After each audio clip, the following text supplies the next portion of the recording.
Many pages consist of a simple fold that when it's closed, you see an illusion, but when it's open, you see the reality of what's happening. Magic. Wait, hold on.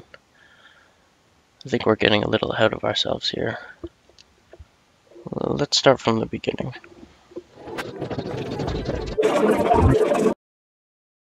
The first artist of the comic draws monsters and characters. Andre likes to observe things before doing it exactly the way he imagined. Andre Ives doesn't really like people calling him. He'd like for them to just give him some space. Our second artist is in charge of illustrating landscapes and buildings.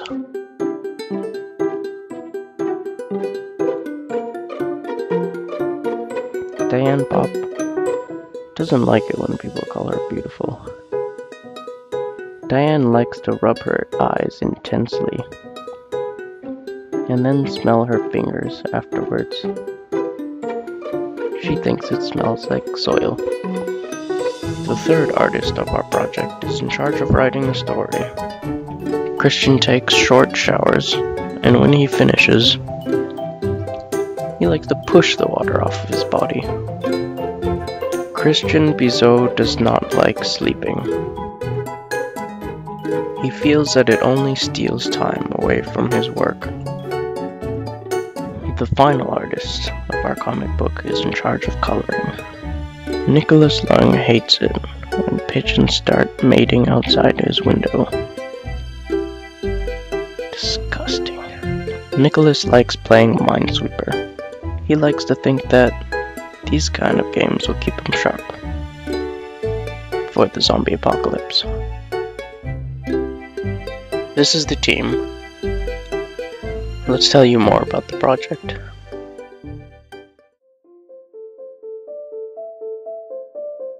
The Adventures of Mr. Polly is a transmedia comic that presents the adventure a child goes through to find his mind, body and soul. Each phase of Mr. Polly's discovery is told through different eyes, either through ink and color, graffiti, collage or 3D modeling. So Mr. Polly wakes up in Lullaby, this city made out of monsters, magic and imaginative landscapes, where he meets 6 individuals that try to teach him what it means to be a human. What we've done is we've made a website of Mr. Polly's universe, where people can go and take ideas, items, monsters, and use them for their own personal projects.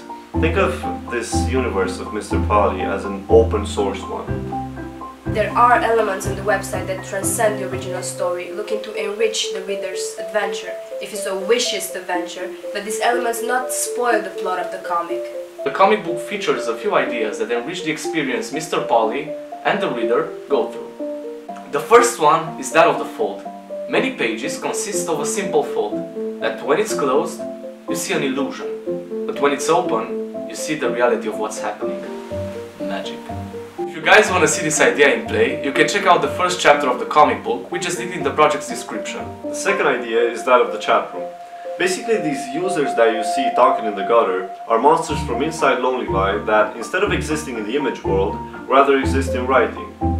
And they're watching the adventures of Mr. Polly together with you. What's cool about these guys is that they can comment on the plot and characters, but they can contribute to the story with traditional artwork, webcomics, and more. We want you to be part of this comic.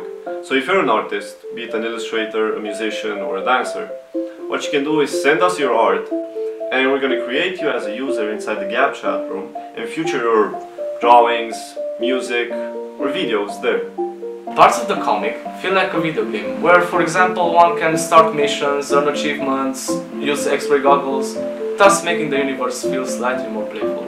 So the book will be about 200 pages long, 30 out of which will be in full color.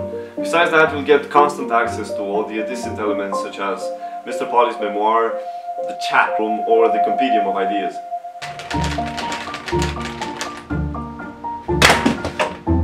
But we can't do it without you guys, which is why we're reaching out to you.